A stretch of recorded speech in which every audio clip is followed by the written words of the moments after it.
West Bengal Shaolin kung fu এবং wushu অ্যাসোসিয়েশনের উদ্যোগে অনুষ্ঠিত হচ্ছে স্টেট চ্যাম্পিয়নশিপ। দুদিনব্যাপী চলছে এই অনুষ্ঠান। আর এবছর ওয়েট ক্যাটাগরির ওপর ভিত্তি করে প্রতিযোগীদের বিভিন্ন ভাগে বিভক্ত করা হয়েছে এবং তারই ভিত্তিতে দুদিনব্যাপী চলছে এই প্রতিযোগিতা।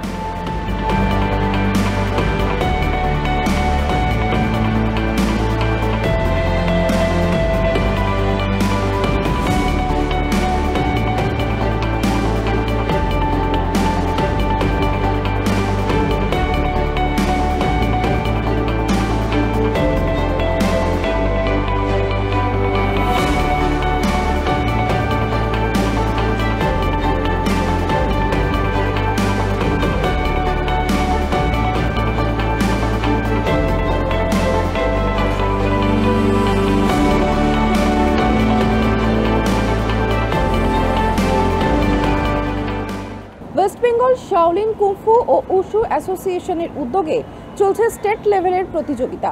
দুদিনব্যাপী এই অনুষ্ঠান চলছে কলকাতার সিএলটি হলে।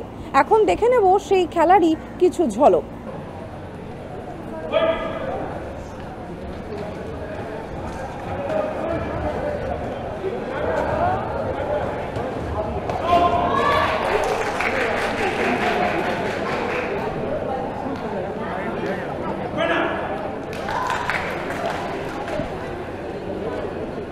First, 54 to 56 kg body weight boys first, Dibbendu Haldar.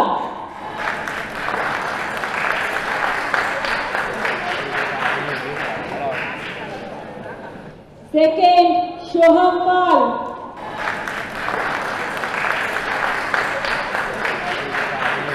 Third, Tanujit Pal.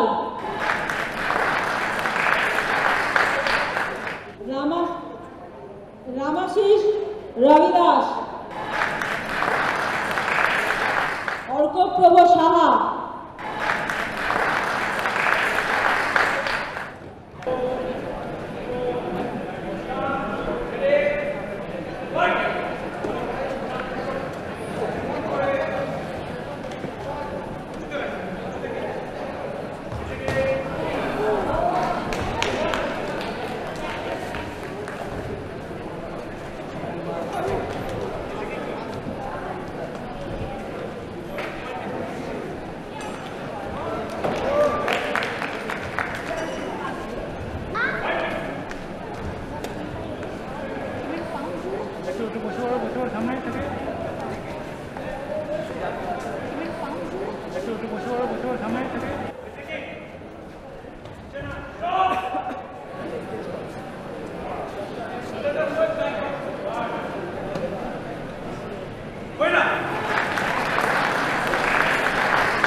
First Ayush Mondal,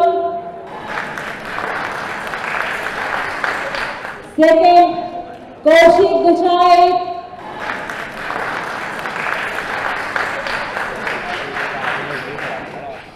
third Kaustav Haldar, Rajveer Mallik,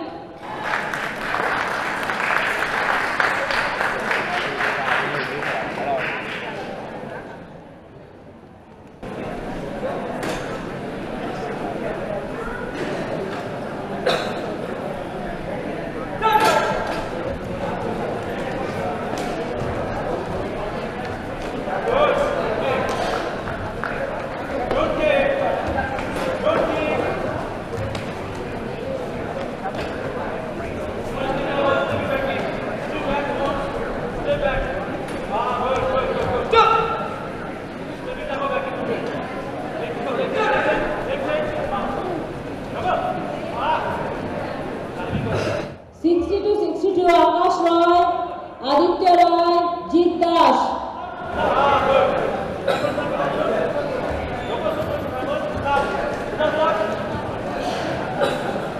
Akash Roy, Aditya Roy and Jeet Das. Take a show.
সামনে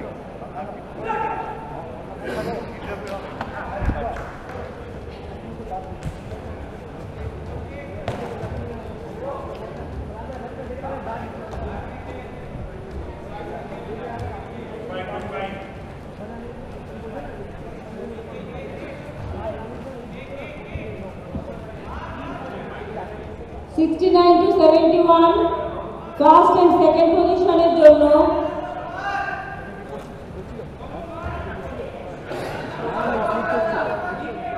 red corner Suparna Ghosh, blue corner Surya বিশ্বাস।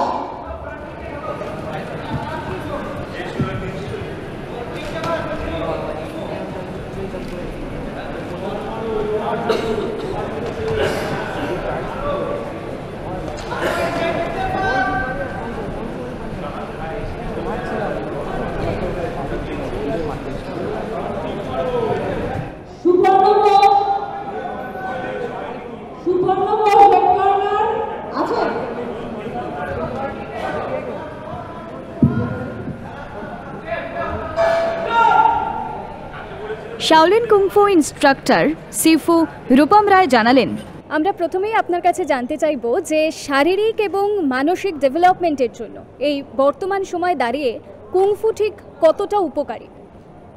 দেখুন, kung fu আমাদের প্রথম থেকেই আমাদের শরীর ও মন দুদিকেরই পাওয়ারটা বাড়ায়, আর প্রথম থেকেই আমরা আমাদের বাচ্চাদের স্ট্রাগল করাটা শেখাই। তাই জীবনে স্ট্রাগল করা, পড়াশোনায় বা নিজের লাইফস্টাইলে সব কিছুর ব্যাপারেই কুংফু ভীষণভাবে হেল্প করে। অনেক ধন্যবাদ। আপনার কাছে আমার দ্বিতীয় প্রশ্ন যে এই কুংফু বা মার্শাল আর্টস, সেই কুংফু শেখার জন্য আপনি কি মনে করেন যে কোনো বয়সের সীমা থাকা উচিত? মানে ধরুন কোনো ব্যক্তি হঠাৎ মনে করলেন যে তার 30 বছর বয়স হয়ে গেছে বা 40 বছর বয়স হয়ে গেছে, তিনি কুংফু শিখবেন, তো তিনি কি সেই বয়সে দাঁড়িয়ে হঠাৎ কুংফু শিখতে পারেন? কুংফু এমন একটা মার্শাল আর্ট যেটায় যে কোনো বয়সের জন্য আলাদা আলাদা সিস্টেম করা আছে। বাচ্চাদের জন্য যেরকম কুংফু আছে, কুংফু দু রকমের হয়, হার্ড কুংফু, সফট কুংফু দু রকমেরই হয়। তো যারা বাচ্চা, যারা প্লেয়ার, তাদের জন্য যেরকম কুংফু আছে, আবার যারা এজেড ব্যক্তি তাদের জন্যে সফট কুংফু, তাইচি বা ওই টাইপের মুভমেন্টগুলো আছে। যার জন্য কুংফু আমার এখানেও অনেক মহিলা করছেন যাদের বয়স 47 ইয়ার্স, 47 ইয়ার্সের ওপর তাদের এজ, তারা এবারেও কুংফু করছেন এবং তারা এবারে স্টেট চ্যাম্পিয়নশিপেও তারা পার্টিসিপেট করেছেন। অনেক ধন্যবাদ। আমরা যেমনটা ওনার থেকে শুনছিলাম যে ওনার কাছেই এমন অনেক স্টুডেন্টস রয়েছেন যারা 47 বছর পার করেও তারা কিন্তু কুংফু শিখতে আগ্রহী হয়েছেন এবং তারা স্টেট চ্যাম্পিয়নশিপে অংশগ্রহণ করেছেন। আপনার কাছে আমার দ্বিতীয় প্রশ্ন থাকবে যে এই যে প্রতিযোগিতা, এই কুংফুর প্রতিযোগিতায় প্রতিযোগীরা যে সমস্ত স্টেপ কি ফলো করছে? হ্যাঁ ম্যাডাম, এই প্রতিযোগিতায় এটা আমাদের একটা রুলসের মধ্যেই আছে। এই রুলসের মধ্যে সমস্ত স্টেপ ফলো করেই তাকে সেই যোগ্যতার জায়গায় পৌঁছতে হয়, না হলে সে সেই জায়গাটায় পৌঁছাতে পারবে না। আপনার কাছে আমার শেষ প্রশ্ন যে এই ফাইটিংয়ের মেন টেকনিকটা কি? ফাইটিংয়ের মেন টেকনিক হচ্ছে আমাদের এটা, যেহেতু কুংফুটাকে এখনও স্পোর্টস হিসেবে আমরা প্রডিউস করছি, স্টুডেন্টরাও সেইভাবেই খেলছে, যার জন্য এখানে একটা পয়েন্ট বেসিস থাকে যে ফেসে কিক করতে পারলে 2 পয়েন্ট, মিডলে কিক করতে পারলে 1 পয়েন্ট, ফেসে পাঞ্চ ডাইরেক্ট সুন্দর করে মানে ক্লিন পাঞ্চ যদি লাগাতে পারে তাহলে 1 পয়েন্ট। এইভাবে পয়েন্ট ভিত্তিতে আমরা স্কোরটা করে থাকি বাচ্চাদের।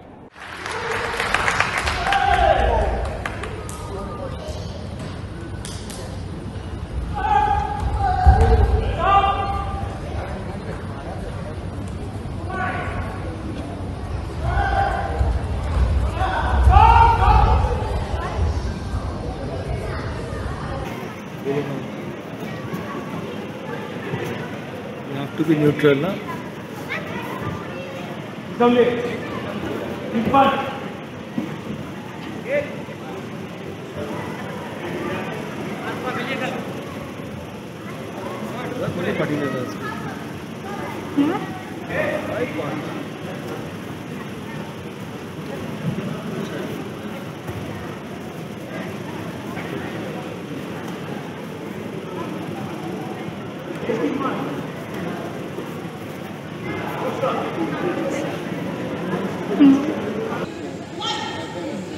Kick kick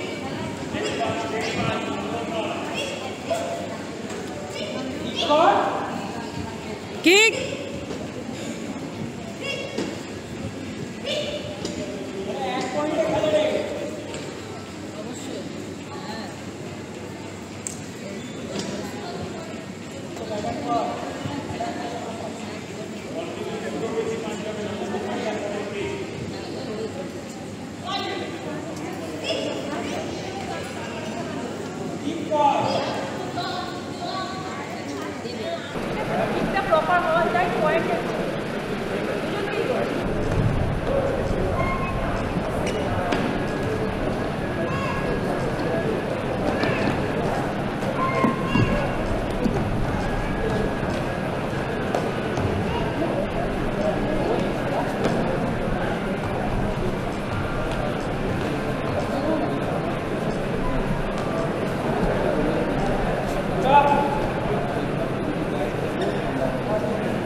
First, Sanaya Ali.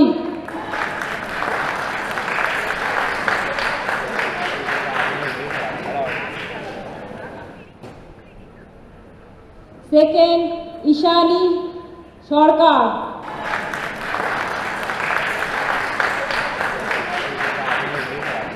Third, Radhika Singh.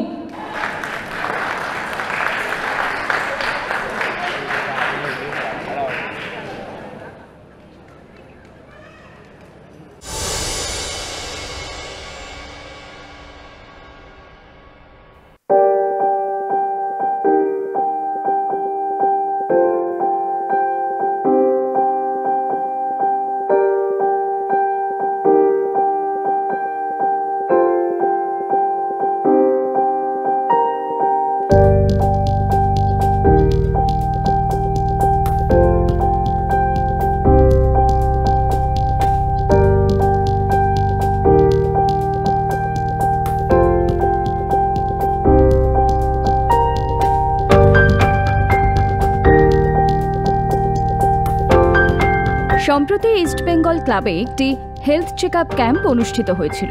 ক্রিকেটারদের হেলথ কন্ডিশন কেমন তার সম্পর্কে সচেতন থাকা এর মূল উদ্দেশ্য।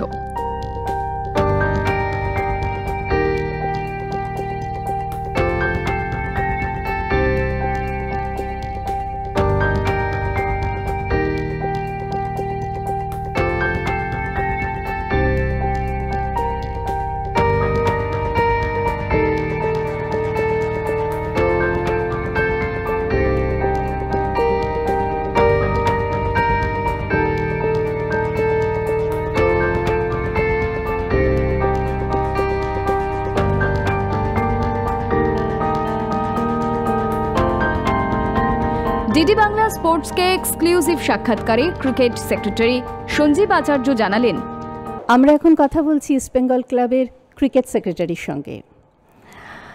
এই যে এখানে আজকে একটা হেলথ ক্যাম্প হলো, এই ব্যাপারটা কি প্রতি বছরই হয়?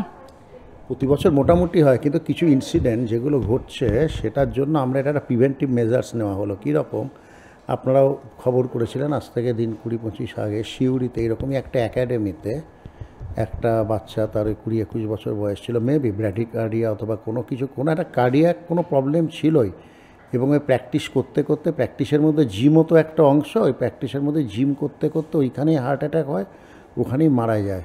দেখবেন সমস্ত মাধ্যমে খবর করেছিল। তো তারপর থেকে আমরাও ভাবছি যে এখানেও প্রায় 100-র ওপর হচ্ছে আমাদের স্টুডেন্ট, এবং সমস্ত মানে ময়দানের সমস্ত একাডেমিতেই আছে। তো আমরা এই প্রিভেন্টিভ, হয়তো ভাবতে পারেন ময়দানে এই চিন্তাভাবনাটা প্রথম আমরা করলাম, সেটা হচ্ছে যে এত স্টুডেন্ট, সুতরাং তাদের অন্তত কোথাও কোনো কার্ডিয়াক প্রবলেম নেই তো, কোথাও কোনো কার্ডিয়াক ইরেগুলারিটিস নেই তো, তাই আমরা তাদের মিনিমাম যে রিকোয়ারমেন্ট, অর্থাৎ ইসিজি করিয়ে নেওয়া, ইসিজি তার সঙ্গে স্যাচুরেশন, পালস অক্সিমিটার সমস্তটা, অর্থাৎ প্রাইমারি মেডিকেল ডায়াগনোসিস যেটা আছে সেটা আমরা করিয়ে নিচ্ছি। এইবার করিয়ে নিয়ে এটা সেরাম গ্রুপ করছে, এবার করিয়ে নেওয়ার পরে আমরা এটাকে স্ক্রিনিং করব কার কার কোথায় কি প্রবলেম আছে, কারণ প্রত্যেকেরই মানে কিছু তো যখন জন্মায় তখন কিছু একটা প্রবলেম নিয়ে কেউ তো জন্মায় হার্টের, তো সেটা আমরা এবার অ্যানালিসিস করবো কার্ডিওলজিস্টদের দিয়ে, এবং যাদের যাদের এইরকম কোনো ইস্যু পাবো তাদের গার্জিয়ানদের নিয়ে আমরা বসবো, এবং সেই প্রিভেন্টিভ মেজার্স, হয়তো কোনো বিগ ইস্যু থাকলে তাকে হয়তো আমরা ডিসকন্টিনিউ করতে হবে, কিছু করার নেই, কারণ আগে তো লাইফ, তারপর তো খেলাধুলো সব কিছু। তো এই প্রিভেন্টিভ মেজার্সটা নেওয়ার জন্যই এটা করা, এবং এটা বছর বলে নয়, যখনই কোনো একাডেমিতে পরবর্তী সময় স্টুডেন্ট আসবে, ফার্স্ট তাদের মিনিমাম হেলথ চেক আপ করিয়ে, এবং তাদের কার্ডিয়াক বা অন্য কোনো প্রবলেম নেই যেটা ময়দানে থ্রেট হতে পারে, লাইফ থ্রেট হতে পারে, সেইটা দেখে নিয়েই আমরা পরবর্তী সময় নেব। এবং এটা শুরু করলাম, এটা আমরা এইভাবেই একটা শিক্ষা নিয়ে, একটা ইনসিডেন্ট যেহেতু হয়েছে, পরবর্তী সময় এটা কন্টিনিউ চলবে। তাও কত স্টুডেন্ট আছে এখানে? আমাদের এখানে এখনও প্রায় 100 টাচ করছে স্টুডেন্ট, ওই জাস্ট 95-96 টাচ করছে স্টুডেন্ট। এটা কি প্রত্যেকের ক্ষেত্রেই হয়? প্রত্যেকের ক্ষেত্রে। এটা আমি জানিয়ে রাখি, আমাদের যে ইস্ট বেঙ্গল ক্রিকেট একাডেমি আছে, আমাদের এখানে আন্ডার-13, আন্ডার-15, আন্ডার-18 তিনটে গ্রুপে তাদের হচ্ছে, এবং সবচেয়ে বড় কথা এই একাডেমি থেকে উঠে বড় ক্লাবে যাচ্ছে বা স্টেট প্রতিনিধিত্ব করছে, এরকম ক্রিকেটারও এখানে আছে। আমাদের এখানে যারা কোচেরা আছেন, সেই কোচেরাও ভীষণ যত্ন সহকারে সমস্তটা শেখান। সর্বোপরি মেন্টার সম্বরণ বন্দ্যোপাধ্যায় আছেন।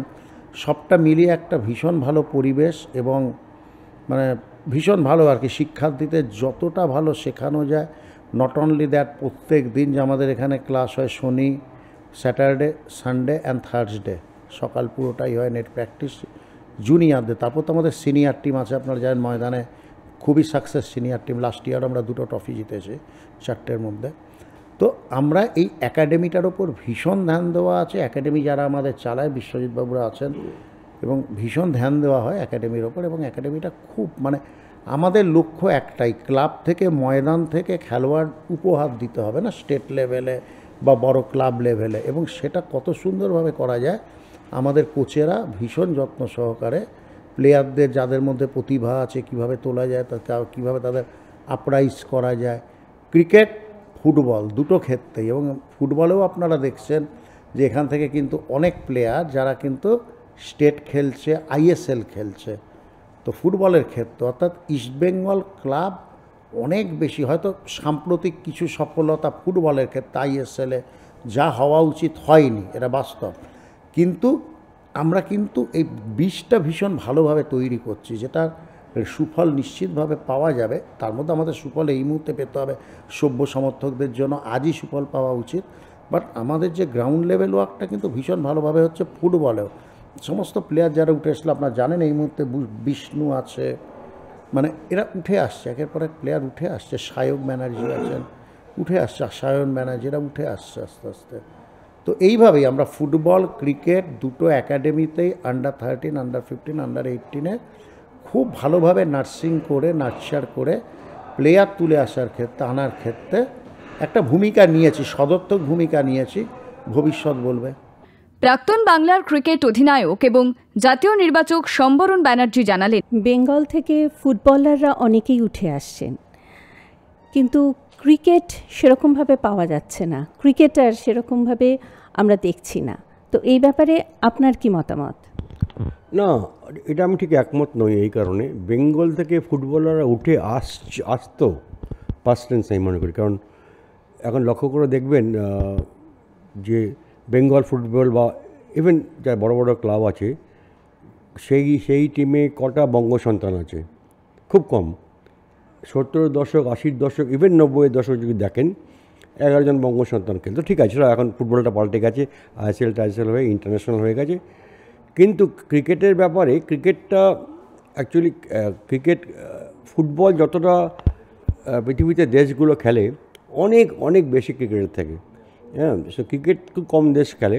তার মধ্যে ইন্ডিয়াতে পার্টিকুলারলি সাবকন্টিনেন্ট কান্ট্রির মধ্যে ইন্ডিয়া, শ্রীলঙ্কা বা পাকিস্তান বা বাংলাদেশ মানে এত পপুলার খেলাটা, আপনারা ক্রিকেট দেখেই বুঝতে পারছেন। এখন ইদানিংকার আইপিএলও চলে এসেছে, যার জন্য ক্রিকেট গ্লোবালাইজ হয়ে গেছে এখন অ্যাকচুয়ালি। তো বেঙ্গল থেকে ক্রিকেট প্লেয়ার উঠছে না তা নয়। তো আপনি বলতে পারেন বেঙ্গল থেকে বঙ্গ সন্তান বাংলায় কথা বলা ছেলে হয়তো কমে যাচ্ছে, যেটা আমরাও রিয়েলাইজ করছি যে নিশ্চয়ই তো আছে। আপনি এবছরই দেখবেন খুব ট্যালেন্টেড ছেলে আমাদের ইস্ট বেঙ্গলে এবার সই করে সুদীপ ঘরামি, এই মুহূর্তে বেঙ্গলের captain. Is very good player. ও আমি যতটা ক্রিকেট বুঝি বা জানি, সুদীপ মানে ঘরামির আরও ভালো লেভেলে চলে যাওয়া উচিত, যাবে আশা করি। তবে আমরা ইদানিং অনেক কথাও বলেছি আমি অনেকের সাথে, মানে তারা এই যে কী করে বাংলায় কথা বলা ছেলেদের এগিয়ে নেওয়া যায়, সেটা আমি আশা করছি ইজ ম্যাটার অফ টাইম। যেটা এক্ষুনি মিস্টার আচার্যা বললেন যে আপনি যদি ক্লাস 5-6-এ না পড়েন আপনি তো 10-এ উঠতে পারবেন না। সেই প্রাথমিক বেসিক স্কুলিংটা হচ্ছে এই কোচিং সেন্টারগুলো। ইস্টবেঙ্গল যে কোচিং সেন্টার করেছে সেটা খুব পজিটিভ কোচিং সেন্টার। এখান থেকে ইউ হ্যাভ টু ওয়েট। আমাকে এখন সব সমস্যাটা কী হয়, আন্ডার 13, আন্ডার 15 যখন একটু বড় হয়ে যায়, যখন মাধ্যমিক বা উচ্চ মাধ্যমিক দেবে, তখন ওরা বুঝতে পারে না ক্যারিয়ারটা কী করবো। আমার নিজের একটা একাডেমি আছে বলে আমি বলতে পারছি, কারণ বাবা মা খুব কনফিউজড হয়ে যায়। আউটস্ট্যান্ডিং ট্যালেন্ট চাও, সবাই লিজেন্ডার পেজ নয় যে স্কুল থেকে ছাড়িয়ে নেবে, একদম অল আউট টেনিস খেলবে, সে একজন হয়, বা সবাই সচিন নয়। তো সেই দিক থেকে খুব ডিফিকাল্ট হয়ে যায়। মেইনলি মধ্যবিত্ত বাঙালি মা বা বাবা হবে, বাবা আবার ক্রিকেট খেলে চড়ি, পড়াশোনা না হয় তা চাকরি কী করে, এটা মানে ভবিষ্যতের ব্যাপার আর কি। সেই দিক থেকে আমি বেঙ্গল ক্রিকেট আমি বলতে পারি। আমি যেহেতু রঞ্জি ট্রফি ক্যাপ্টেন অনেক বছর ছিলাম বাংলার, আমরা 1990 সালে চ্যাম্পিয়ন হয়েছিলাম রঞ্জি ট্রফি। অনেকে জিজ্ঞেস করেছে তারপরে আমরা কেন হতে পারছি না, 34 বছর হয়ে গেছে। আমি it's a matter of time. আমাদের একটু ধৈর্য ধরতে হবে এবং কতগুলো নিয়মকানুন সেগুলো আমাদের একটু দেখতে হবে। প্রচুর বাইরের ছেলে সেখানে আধার কার্ড, সে কার্ড করে উল্টোপাল্টা করে এলিজিবল হয়ে যাচ্ছে বয়স চুরি করে। কিন্তু এবছর আমার সাথে সৌরভ গাঙ্গুলির কালকেই কথা হয়েছে।